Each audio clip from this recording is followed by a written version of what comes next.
Well, folks, welcome to our edition of Politics and Random. Egberto Willis, your host. Thank you so kindly for being a part of the show. We're going to have a great show for you today. Today, I got a rush thing in it. Let me tell you a quick story before I get into reading some of Rodney's stuff, etc. Um, I had an interview to do today that somehow didn't make it to my calendar. It was with one pair of states. And he sent me a text and he said, "At what time is Orient?" Oh my God, I didn't have it on the calendar. So I went ahead and prepared it and processed it and everything and got it in time just before the program. Let me tell you guys are great. You're going to like this interview. Anyway, welcome aboard. Bridge MCP says, "Hi, peeps." Paul Fleming from ATL checking in E2247 as usual. Hello, relatives. Today, visit will be the greatest ever visit. According to E2247, love you at E2247. Love all you guys, man.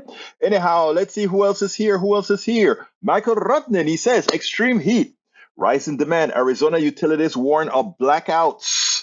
Blackouts in the summer ahead. Lake Powell official face an impossible choice in the West mega drought, water or electricity. The water levels in Lake Powell are anticipated to drop below critical levels sufficient for electricity generation early next year, with status quo usage or middle of next year with best mitigation practices, meaning that cascading power failures in the American Southwest are expected to start during the summer 2023 and to become a permanent feature. Climate change is no longer some hypothetical future we have to deal with.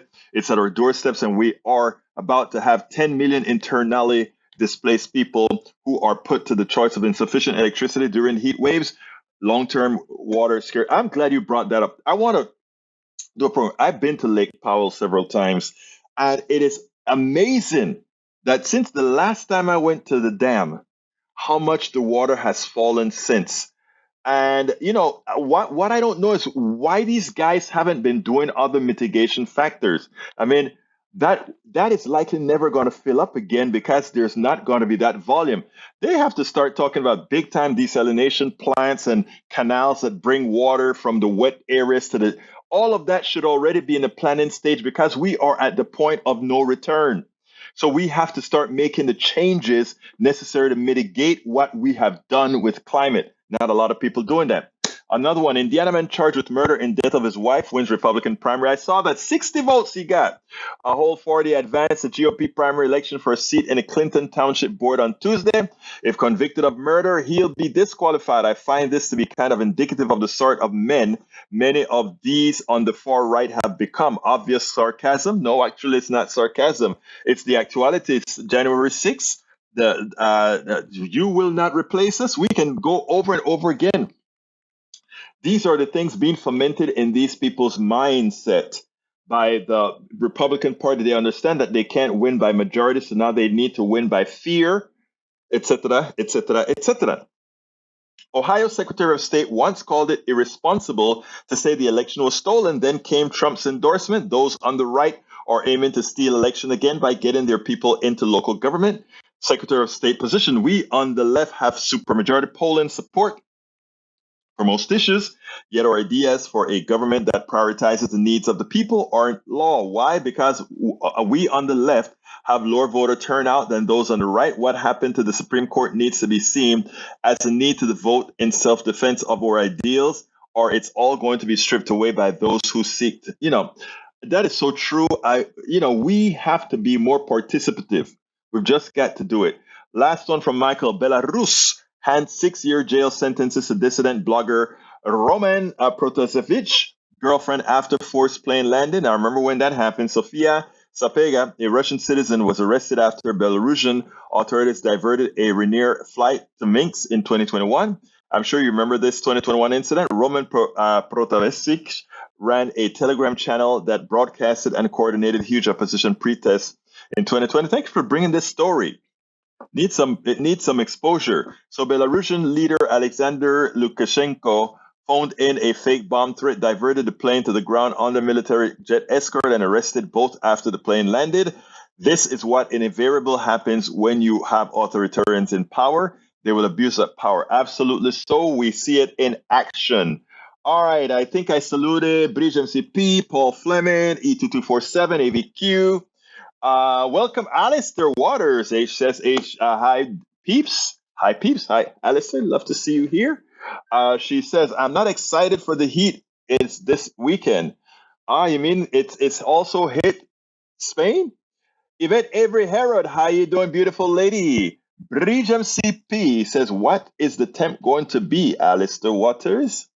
Eric Hay says, sorry, Saki is a stunning example of why this country has deteriorated, and it's been at the hands of radicals. Not condemning the doxing of judges is unforgivable. She and the government she speaks for support protesters at the personal home of these judges where limited protections exist. I'm reading this from Eric so that you can see how trastornado his news sources are. Okay? Because they don't tell you what Tucker Carlson has actually thrown out there. They don't tell you what the people who march with these barriers that says you will not replace us. They don't tell you. You know, I. What do you? Let me tell you a little quick story. I can't tell you the details because I'm on a board and board have secrecy rules, etc., etc., etc.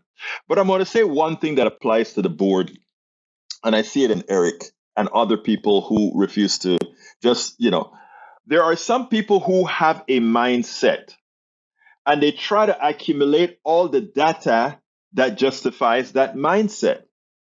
And the data is usually incomplete, wrong, or simply lies, but they hold on to it because they think they have a source that they can make themselves feel good about the position that they're in, even though deep inside of their intellect, they know it's not there. So I'm on several boards, but on this particular board, there is a particular person that just cannot understand. Something has been going and not working for 20 years, and they still repeat the same process or try to absorb the same information after 20 years of failure. Insanity. It has to be deeper than insanity. It has to be some sort of an insane pathology. Brother, brother, look at where the problems in our country really lies. It's not at the left, it's the right. And this is materially and mathematically proven. So let's not discuss that anymore. Daniel Ledo says, I got an update from the RNC this morning. The plan to steal elections are going well. I don't doubt that you guys are going to try that. All right. Paul Fleming says, well, because she is an intelligent. Yeah. Jen Psaki is very intelligent. And the lady replacing her, Annette, what's her name? Karen Jean Pierre, very smart woman as well from Haitian descent. All right, E2247 says, stop growing water hog crops on desert and short grass prairies blooms. That makes a lot of sense, right? What are we growing pear trees in the desert or pecans in the desert or any kind of nut in the desert? Crazy. Bruce Pollard say, hi all, single pair is the way to go. Absolutely so, brother Bruce. Paul Fleming to Ledo, you're right. British MCP says, Republicans are doing a great job trying to steal election, but we won't let them. Ladnia Ledo says, Paul Fleming, she is evil. Only that explain her lies. Wow, wow, wow, wow, wow, wow. Alistair Waters says, feel like temperature 100 Fahrenheit. Oh my God, Alistair. You mean that is what I'm coming home to, Alistair? Come on, Alistair, get some cool in there before I get back. Don't forget, we're going to get together. Alistair and Eric and a few others. We're going to have a date at Starbucks and we're going to sit down and really have some great civil conversation. All right, let's see what else we got. Bruce says, Bruce is going to be there too. Bruce, lots of data on term versus abortion. Thank you, brother. And she is being replaced with a black gay woman. Woohoo! Oh no, that's going to bust up the Republicans. Now it's going to be, oh my God, the country is going to hell. Those others are starting to represent the country. So when we fly, the representation of our country is going to be an immigrant gay woman of Haitian descent. Oh my God. Anyway, Michael Renner says, better to the conspiracy mindset, anything that fits their preconceived notions gets internalized despite the information coming from known liars. Anything that goes against their preconceived notions, part of a conspiracy to prevent their so-called truth terms coming out. They try. Until left returns to rational, logical thinking, I will keep storing ammo. Oh man, I was going to make a joke, but I don't think it's apropos, especially since there are women beautiful women in the house. So I won't make that joke. It's more of a locker room joke. Alistair says, you better bring the cool down with you, brother. Oh, Alistair, so you can't do it. It's hot. Oh, God. All right, let's see. Kentucky bluegrass grows in Kentucky and Great Lakes just fine, but not in Phoenix. The fools in Phoenix should not be there. Go back to Illinois, Wisconsin, Minnesota, Indiana, Michigan, Ohio. So says 82247. Paul Fleming says, like we're not. All right, let's see what else we got here. What else have we got here? Daniel Ledo, never looking at individual ideas that we on the left are promoting.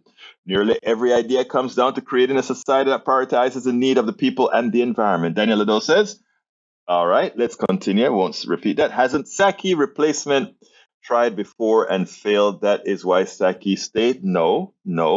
Where did you get that information from? Is that what they're pushing on right-wing radio now? No. Psaki is the main one, and she has always been the deputy. Psaki said she would spend just over a year, and it's just over a year in the job. It's that simple. Check it in. Don't have time. Mike Cisak, how you doing, my? We have three conservatives in the room, or four conservatives in the room. What can I say? Still working on pay for the inflation Biden Dems cause. Wow. I want you to mathematically tell us how that occurred, and then I'll mathematically tell you how capitalism is working to create inflation. So we can do that. But anyhow, let's get busy with our interview. It's 4:16. I want to present to you El Señor, the one and only Chuck Pennacchio. Vamos a comenzar con esto right now. Welcome to one more edition of Politics and Right. I'm Egberto Willies, your host. Today we have the honor of speaking to the president of One Pair States, Mr. Chuck Pennacchio. Welcome to Politics and Right. How are you doing today? I'm terrific, Egberto. Thank you so much for having me. Well, look, I mean, I must thank you because the work that you are doing in trying to get people together on this singular issue, I think is extremely important, especially in these days where healthcare is a hell of a problem throughout the country. Why don't you tell me, Chuck, a little bit about your organization? Sure. So the organization is called One Pair States, and it derives from the term single payer, which people are more familiar with.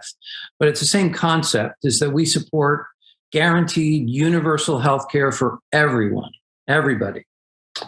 And so the organization was founded back in late 2009, early 2010, as a way to bring together different state organizations. We're now up to 20 different states that participate with us as a network where we share ideas, best practices, legislative ideas, communication strategy, organizational strategy. All of this is designed to accomplish the creation of a model of universal healthcare, single payer, Medicare for all those terms are interchangeable. Single payer, Medicare for all, guaranteed universal healthcare, healthcare for all. And right now, the two leading states are actually up in the Northwest, the great Northwest, Washington State and Oregon. A lot of people hear a lot about California, but what is not on most people's radar screen are the states of Oregon and Washington that are as close to getting an actual universal healthcare system as any in the country's history, in our history. We've never had such a thing accomplished before. So the idea is to create a model similar to how Canada got to national healthcare through a single province, that being Saskatchewan back in the 1960s. Mm-hmm. Once it caught fire in Saskatchewan, all the other provinces were incredibly jealous because it wasn't just getting universal. It wasn't just getting guaranteed comprehensive health care to everyone. It was an economic boom for Saskatchewan. It's a jobs bill. It'll create economic stimulus, economic growth. It'll give people greater choice in terms of who they want to go to, in terms of their general practitioners, specialists, hospitals. Right now, as you know, the insurance industry is holding us back. They narrow us out, they jam us into these networks, and then they gouge us, on the front end and the back end with copays and deductibles. We need to get rid of all of that.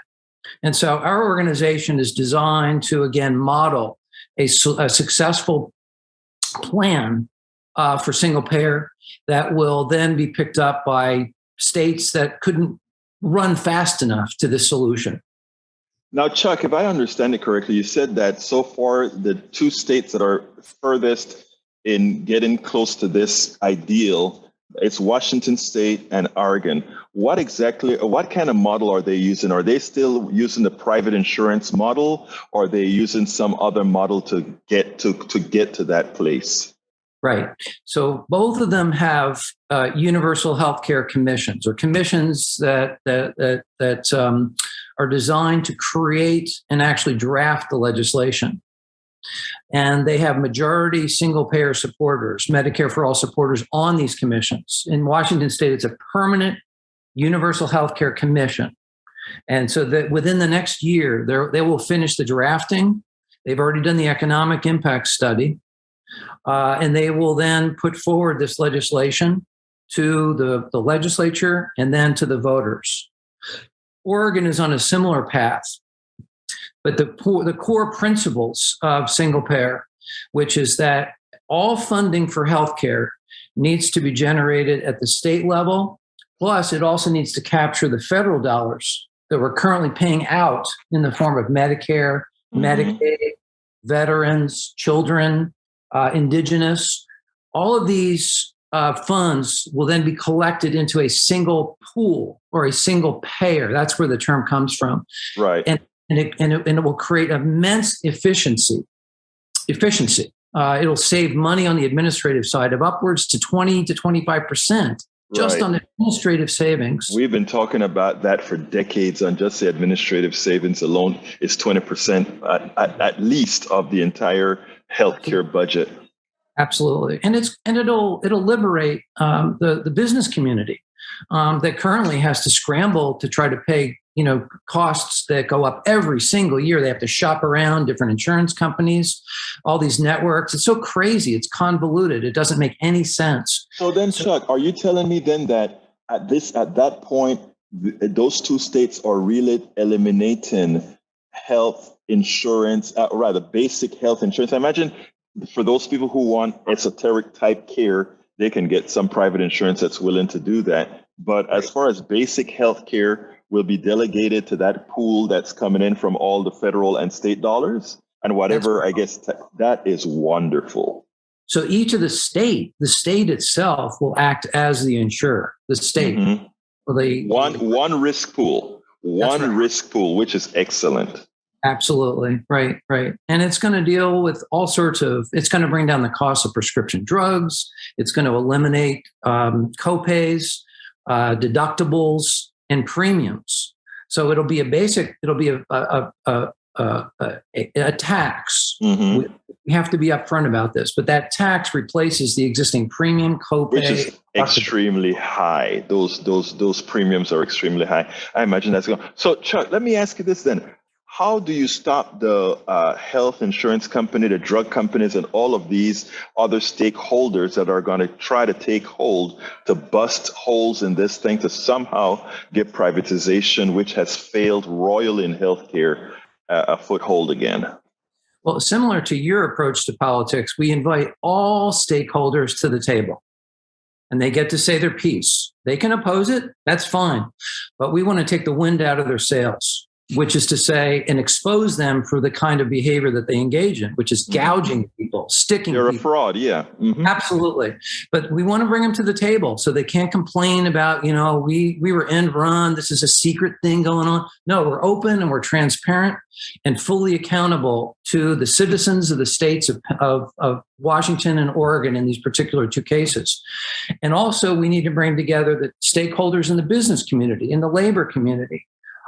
in communities of color. I mean, there's a significant population of indigenous Americans in the state of Washington in particular. And we want all those tribal leaders and representatives at the table. We want the nurses and the doctors and patients, everybody at the table. And we want to create a broad-based coalition. And I guess the other thing that is different with one-payer states as compared to, say, other single-payer organizations is that we've expanded our strategic reach to include not just people concerned about health care, but people concerned about health justice, not just healthcare justice, but health justice. Mm-hmm. We want to bring together people who are working on housing issues, on access to food, on quality education, environment, climate. All these different social justice organizations need to be at the table, as well, again, as the business community and even the medical industry folks. The pharmaceuticals, you have a seat at the table. We want to hear from you. You're going to get a fair share hearing, and then we're going to move forward with what is the popular and democratic process that needs to result in a system that will guarantee from cradle to grave, comprehensive, quality healthcare for all. I can't wait. And I'm glad that, people, Republicans used to like to say that the states are the laboratories of innovation for new policies, etc. Let's hope that they abide by that when they see how successful both Washington and Oregon would be. And, it is funny because we know based on the math that it can't help but succeed unless some sort of a sabotage goes into effect. So, we know that that's a winning ticket. Now, how soon after these bills come to fruition do you expect a transition from a private, convoluted, bifurcated type healthcare system to materialize into one large system that is, well, I should say one efficient system where there's one payer, which means there's no confusion. A lot of healthcare providers no longer have to have entire staffs to go through one insurance versus another. They don't have to advertise anymore. They don't have to have multiple databases anymore when it comes to the payer side. How soon before we can actually coalesce into that reality? Within the next couple of years. I mean, this is coming down the pike. Yeah, this is very, very exciting, these developments. We're very, very excited about where we are right now. Look, Egberto, for you and your audience, nothing's guaranteed in life. This is not a done deal until it's done, right? We need to take every strategic, thoughtful approach that we possibly can. We need to think in terms of communication strategy. Certain audiences will listen to how things are discussed in a business frame very differently than folks who are coming at it from a social justice perspective, let's say. So we have to tailor, we have to target, we have to bring all of these thoughtful approaches to the table in a way that will model, again, not only a healthcare system, but how do you get there? How do you get to universal healthcare? And that really does require reaching out to everyone and bringing everyone to the table. We can't be selecting audiences. We need to bring everybody to the table so that no one can whine and complain about something that's occurring, because it's got to be bottom up, right? It's got to be bottom up politics, participatory politics, democratic participatory politics. That's the way we're going to solve this issue. That's the way we're going to solve food, housing, war, climate. All these issues have got to be bottom up, and we have to connect all of ourselves. As Reverend William Barber with the Poor People's Campaign, the Moral Monday says, we have to get out of our silos and connect with one another. We call this horizontal organizing across all bands, across all social justice and beyond. Faith communities have a critically important role to play here as well. Absolutely. Folks who aren't necessarily political, but they share our values, right? They need to see that there's a moral imperative here. Others need to look at it, looking at it economically. And as you said, and I've said, it's a no-brainer. It's a no-brainer for the business community, for the economies of these states, generating jobs, and actually allowing the United States to be globally competitive again, because we're the only advanced industrial society that doesn't guarantee healthcare for all of our citizens. It puts us at a distinct disadvantage in terms of global economics. We can actually bring that together. And also it promotes entrepreneurship and innovation. Mm-hmm. Because businesses right now expand on. I think that is a. I think you need to expand on that, Chuck. How does it make entrepreneurs bring out more entrepreneurs, if you will? It releases them from having to, as I mentioned earlier, go year in and year out. They have to stop. They can't budget in advance because they don't know how much their healthcare costs are going to be for that year, for their employees, for their families. But if they know that that's covered, they can now begin to plan for investments, for infrastructure, for hiring. Now, right now, businesses are severely handicapped, and we're talking about mostly small to middle-sized businesses. I want to add something to that, Chuck, that I think is very important, because also there are many innovative people that are attached umbilically to a company because they have a pre-existing condition, because they fear what would happen if they detach themselves from a company.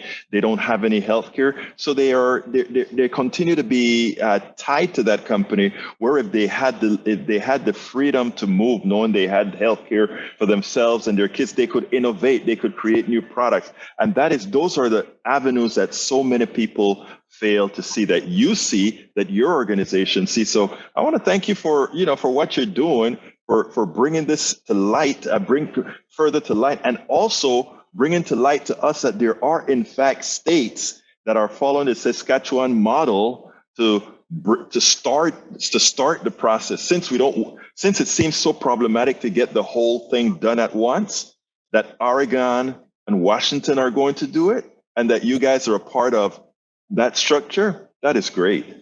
Yeah, I mean, and New York is actually poised to move forward. They just need to figure out how to bring more people to the table. I mean, that's really, It's a political problem. But I think Washington, Oregon is sort of figuring out the organizational piece. I'm in Pennsylvania, a very conservative northern state.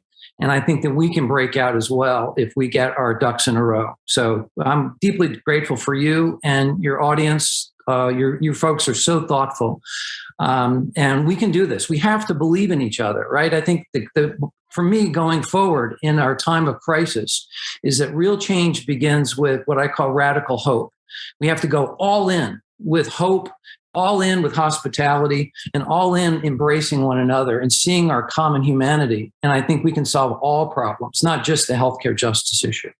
I am so with you. Well, Chuck, I know that you, for people who want to be a part of a positive conversation on this, I know in the next coming weeks, you have something that you want to announce. Right. We're meeting in Denver May 20 and 21, Friday and Saturday, May 20th and 21st. And folks who are interested in learning more about one pair states and potentially participating in that conference, it's going to be a hybrid conference. So people can do it from their computer. If they can get to Denver, we have a cap of 50 people. We need to consider our healthcare, the health concerns of COVID and so forth.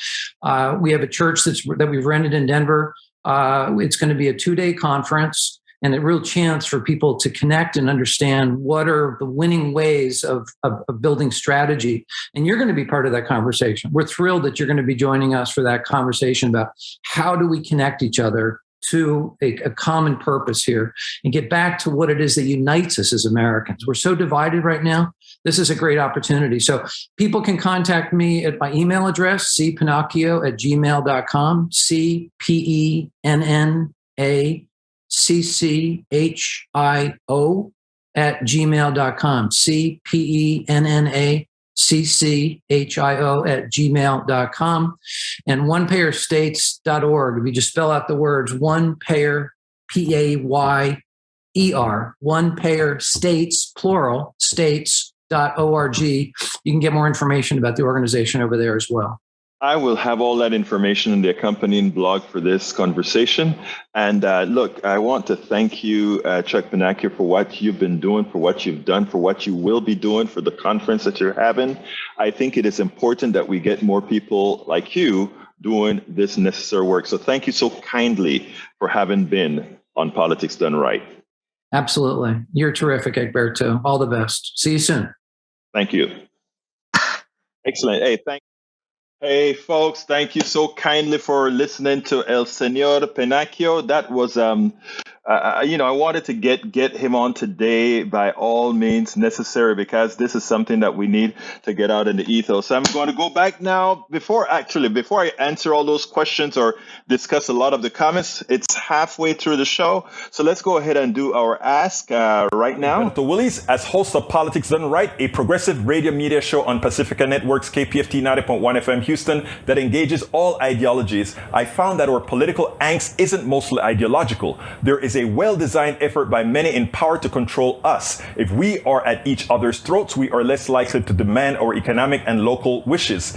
In that light, I wrote 3 books. I wrote the first one titled, As I See It, Class Warfare, the Only Resort to Right-Wing Doom, to describe the entire economy in a manner we can all understand. It highlights why it was designed to pilfer most as it empowers a few, the chosen. The second book, titled, It's Worth It, How to Talk to Your Right-Wing Relatives, Friends, and Neighbors, take it to the next level. After understanding how the system pilfers, it is incumbent that we can speak to our peers to empower a change. The third book, How to Make America Utopia, Take Away the Economy from Those Who Rigged It, gives us a place to land. After learning about our economy that is dysfunctional for most and learning how to engage the other side, we point out what would make an economy that works for all. Each book stands on its own, but together they provide the full picture. Please consider getting one or more. You will undoubtedly learn, be entertained, and help us continue the mission with our blogs, articles, videos, and books.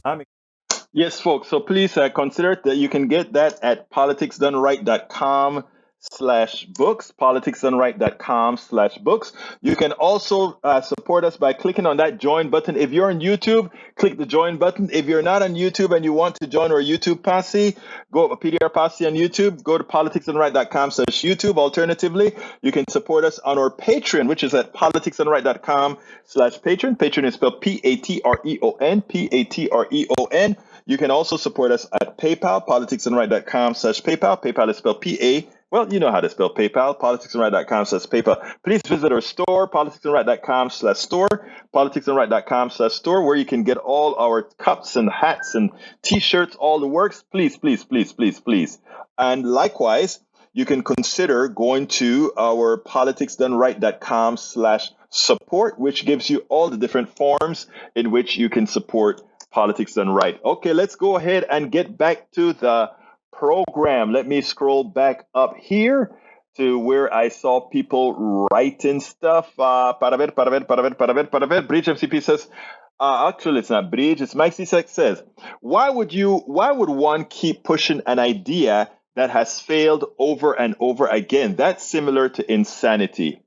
No, what is insanity is for you to repeat a false statement over and over and over again.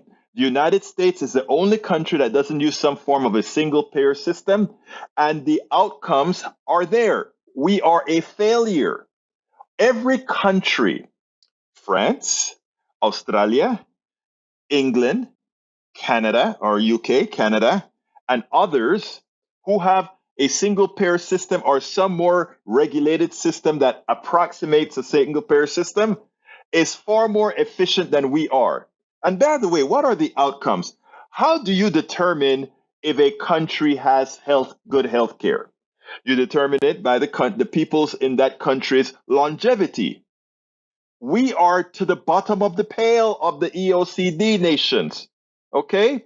All these other countries, and they have much better healthcare outcomes than we do. So insanity is looking at truth, looking and keep repeating the same silly information that is not borne out by fact. Healthier Canadians, healthier French, healthier English, healthier Swedish, healthier from the Netherlands Dutch, healthier. All these other countries are healthier, and it doesn't matter the complexity of their ethnicities. They are just healthier. And we still sing the same song that the plutocracy has placed and indoctrinated into many into believing that somehow a failed system like ours is somehow better than those that are proven to be existential. Well, you know where I'm going. All right, let's continue. Dan Ledo says, let's see, what else we got? There, fix that last sentence for you, brother. Let's see, that's, oh, poor thing. Eric Hayes says, keeping your doctor isn't what Obamacare promised. How did that work out? Well, when the private sector got involved, you're right. You couldn't keep your doctor. Let's give an example of that, Eric Hayes. Let's give an example of that. This is very important. You just said you can't keep your doctor. Now, Medicare, run by the government. Medicare Advantage is Medicare run by the private sector. In Medicare run by the government, it costs less, and you can choose your own doctor, whatever doctor you want to choose. Medicare Advantage, they give you the group that you're going to belong to. They tell you which doctors you can see. They tell you what medicines you can have. Okay, Medicare, government run. Medicare Advantage is a Medicare run by private sector. The Medicare run by private sector, worse outcomes than the Medicare run by the government. The Medicare run by private sector costs more than Medicare run by government. But you didn't have to tell me that. It's math. If you have to have advertising, several databases, computer systems, different every company has its own president, its own CEO, and each of those presidents, CEOs, and executives have to get their bonuses, and they have to pay shareholders who own the company who are executing Medicare for the government. Isn't that going to cost more? It's just math. It is simply math. The government, 3% overhead, Medicare Advantage over 20-something% overhead. It's math. This is not hard to figure out, and it's not hard to figure out why. So, Eric, let's go back to what you have to say. That's how did that work out? Well, because Obama chose to keep the private sector involved. That's why you couldn't get to see the doctor you wanted. If he had removed the private sector like we wanted, or had the public option, which would be a pseudo section that says you can go see whatever doctor you want because this is just the public option to the Medicaid expansion to the Affordable Care Act, it would have worked. But again, the private sector says we need to skim money off of you to pay our shareholders and our executives. It's not rocket science. It's not. You chose. All of you who decide not to look at the math, you chose to be ignorant. You chose to not believe in math. You chose to not see that having to pay executive bonuses, that having to pay shareholders is a sham. It's monies. The only way you can maximize their money is to minimize your health care. It's not rocket science. It's not.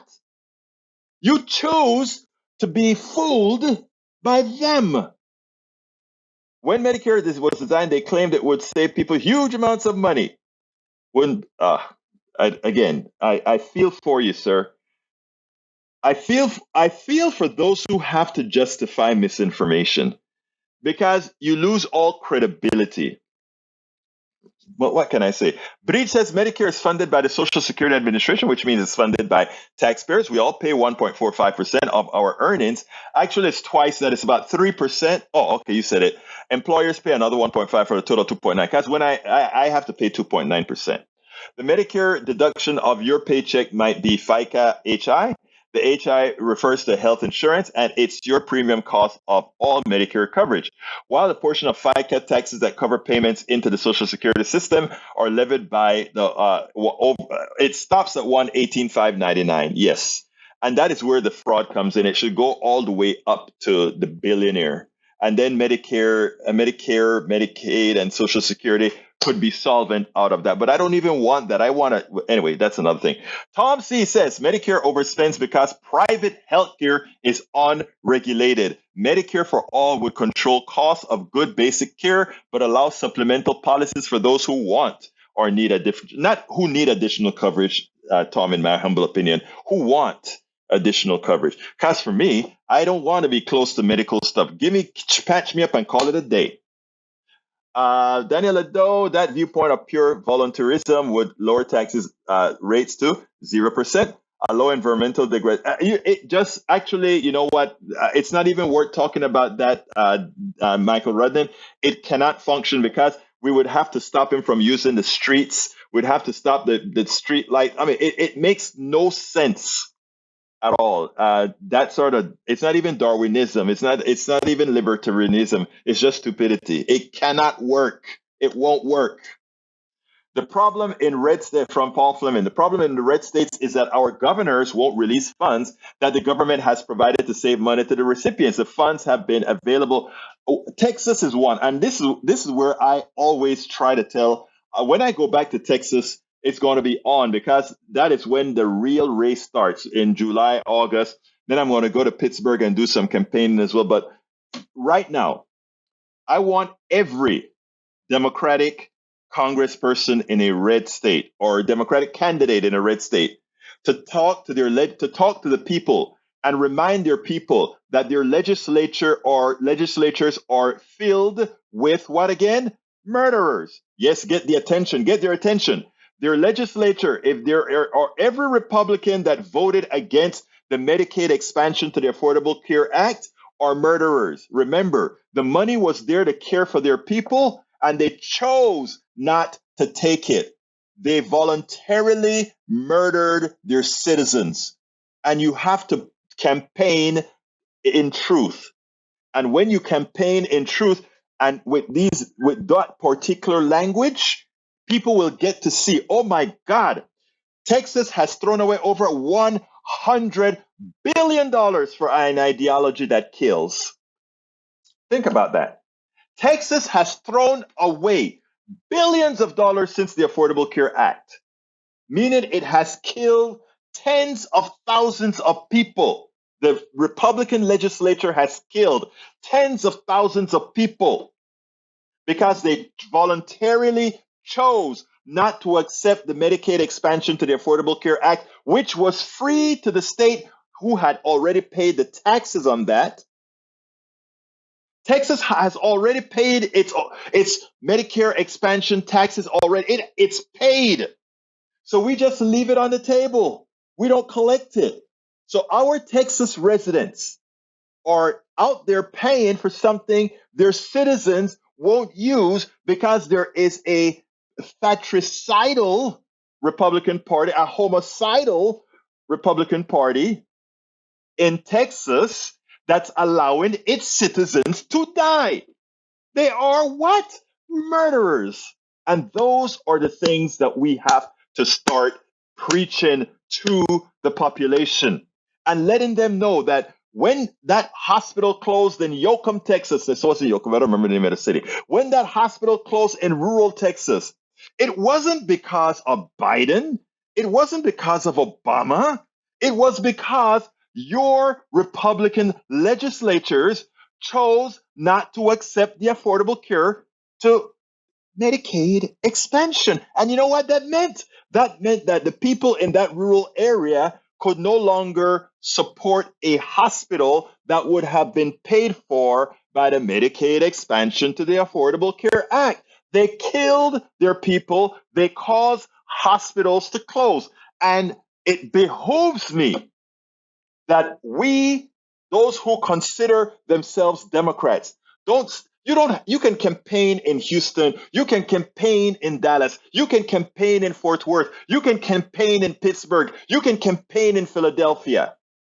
But please go to Brenham, please go to Yoakum, please go to Giddens, please go to all these rural areas. Go and stand up in front of that hospital that these Republican governors caused to close because they refused to accept on ideological grounds the Affordable Act. Let's do it. That's how you win. There are material benefits to have it. In fact, when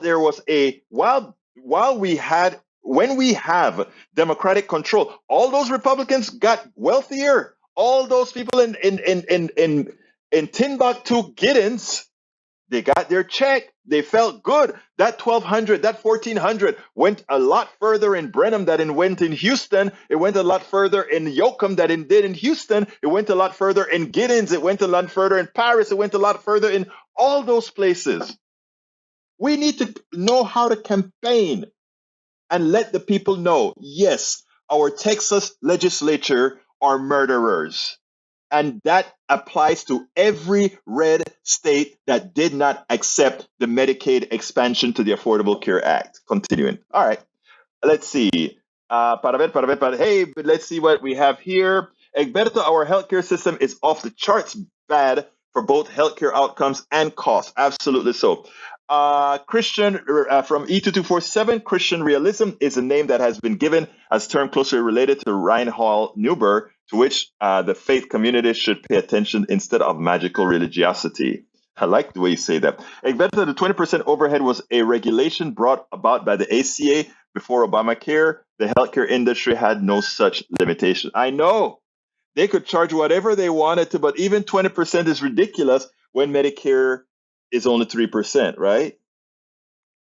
All right, Daniel Ledosa, I wonder how the coming summer abortion riots would help Democrats in November. Now, I don't know about abortion riots. We're not going to have abortion riots. We're going to be cool. We're going to be very cool. We're going to be cool. All rural ones I know of, as my dad was in one, seemed okay and affiliated with Seaton. So what you're talking about, Egberto? Look, this is not a question, Eric. Rural hospitals are closed, and you doubt it? Just put rural hospital closures in Google, and you'll find one rural hospital over another. That you can give me an anecdotal evidence of one rural hospital that is still in effect says absolutely nothing, my dear brother. Michael Ronan says, Daniel, when you come on here and espouse crazy ideas where you clearly don't think about the damage your ideas put into practice would cause, shows me that, yes, you don't think. I mean, that is an interesting thing. Okay. If you want to know the state, I think I have enough time for this. Yes. If you want to know the state of republicanism, ask a former devout Republican. And Steve Schmidt, I love Steve Schmidt. Steve Schmidt is a conservative. Steve Schmidt, I don't agree with him from a point of view of, let's say I'm a lot more progressive in believing that we need to be a lot less individualistic and actually more collective. But he's closer to the libertarian strand, right? But I respect people with different ideologies as long as they're willing to live and abide by that which they preach. But Fox News, they've been preaching about anti-vaccine. They don't believe in vaccine, but all of them that go to the White House are vaccinated. All of them to get to work, they have to be vaccinated. They have to be vaccinated while they get their people who follow them killed, right? Because why? They encourage them to not vaccinate just so that they would be at odds with an administration. So that's where we're at. Well, Steve Schmidt kind of detailed the pathology of what the Republican Party has become. Check this out. We'll take it on the other side. What stands out to me is what is obvious is not always known. And secondly, perspective matters. You can use the Google Earth map to look at your backyard from 20 feet up and see your barbecue in a very fuzzy picture. Or you can look at your backyard from 200 miles out in outer space. The view is the same. The perspective is different. And so what all of this is a coherent, organized ideology. And that ideology has a name. It's called fascism. The argument that Tucker Carlson is making and that J.D. Vance and others is making is this: that American freedom, that American culture, and that in order for it to be saved, we have to deal with the problem of American democracy. And the great flaw in American democracy, according to them, is that it treats everyone equally. And because it treats everyone equally, his vote, their vote, a group of people that look alike to them, white people who have a similar worldview, their vote, their power in their view is lessened. And so therefore, democracy becomes the opposite of freedom, because freedom cannot be something where they and people who are less than them are treated equally. This philosophy got 100 million people killed, at least, in the middle of the 20th century. And so everybody would have understood what this was who was alive in those moments. And when you see this in totality, the embrace of replacement theory, which is steeped in racial scientific theory, which goes back to the middle of the 19th century when a French nobleman named de Gobineau introduced a ranking of whose race was the smartest and introduced into the lexicon a word that previously hadn't existed, and that word was Aryan. And over the next 70 years, the use of that word would be picked up by an obscure political party in Germany that was a far-right party that called itself National Socialist. These people call themselves national conservatives. It is teeming with extremism. It is dangerous. This is a fear-based ideology that is meant to make people hate each other, and therefore it is un-American. It is contrary to the American idea and ideal as we understand it, which is at long last, we stand at the edge of a moment when all people of all races and all religion and all ethnicity stand equally in this land before the law. That is what they are attacking, and that is what they hate.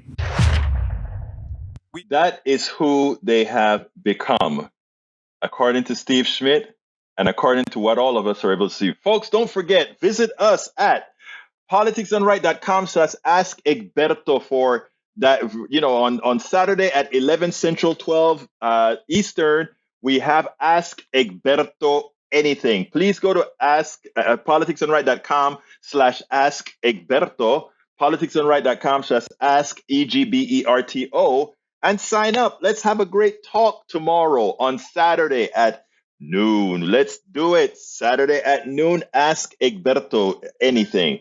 politicsdoneright.com/Ask Egberto. Do you like the show? You don't like the show? Do you want me to change stuff? You don't want me to change stuff? You want to change ours? You can talk to us about anything there. So please come on over to politicsdoneright.com/Ask Egberto at 11 Central, 12 noon. It's on Eastern time, or I think it's 9 o'clock in the morning in California on the West Coast, or Oregon, or Washington State. Please do. Let's have fun. But anyhow, I hope you enjoyed the program. We have a couple more minutes to go. So if there's anything else let's see, did I miss anybody that showed up today that I didn't salute? Tom C., I think I saluted you, brother. Is there anybody I did not salute or anything I missed to read? Type it again into the bottom so that as I scroll, I will see it. It's muchas cosas que estoy en. Carl Cox says, you can't debate with rabid animals conservatives. The 1621 rat attempt to overthrow government hasn't hurt neocon American Nazi party politicians' poll numbers. Well, brother Carl, I don't know. I am going to look. I love everybody, okay? And it's not that you don't love everybody and others, okay? Some people have more tolerance to exchange than others, and I respect everybody's tolerance. I am not going to tell others that they must engage, but I will engage, okay? Again, I will not tell others that they must engage or they must take sometimes people are rude to me and I listen as they're talking and then I do my piece, okay? But again, you don't have to. I will. I think that is let me put it bluntly. I think that's the only choice we have. That's the only choice. The only choice we have is to engage. And that's why after I made my transition in 2010, I guess, during the formation of the Coffee Party, I joined organizations like the Coffee Party, Move to Amend, build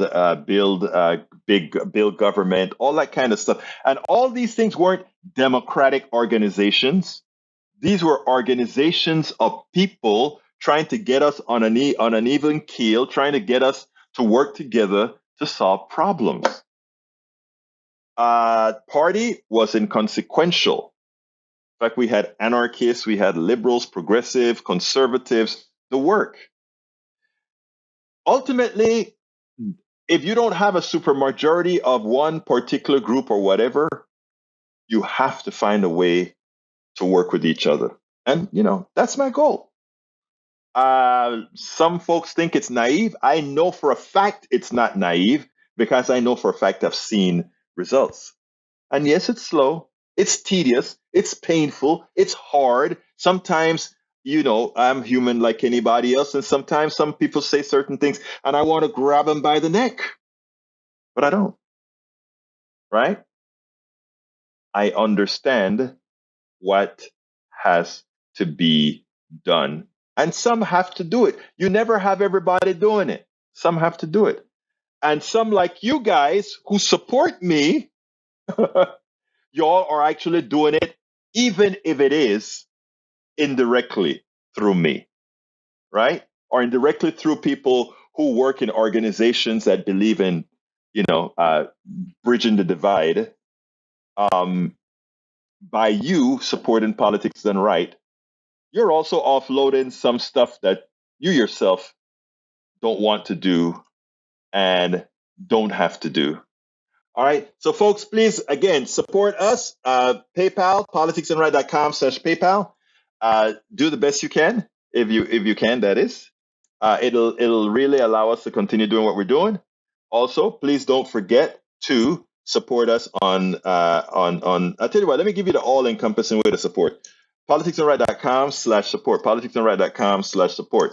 Hey, look at this. Michael Rudnin says, "See you tomorrow." Maybe we'll have Brother Rudnin in our Ask Egberto Anything.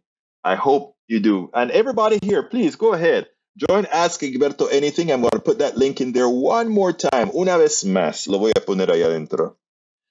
There is Ask Egberto Everything link. Please sign up. And come on over. 11 Central, 12 noon, 9 Pacific, Mountain Time, 10. Let's do it, baby.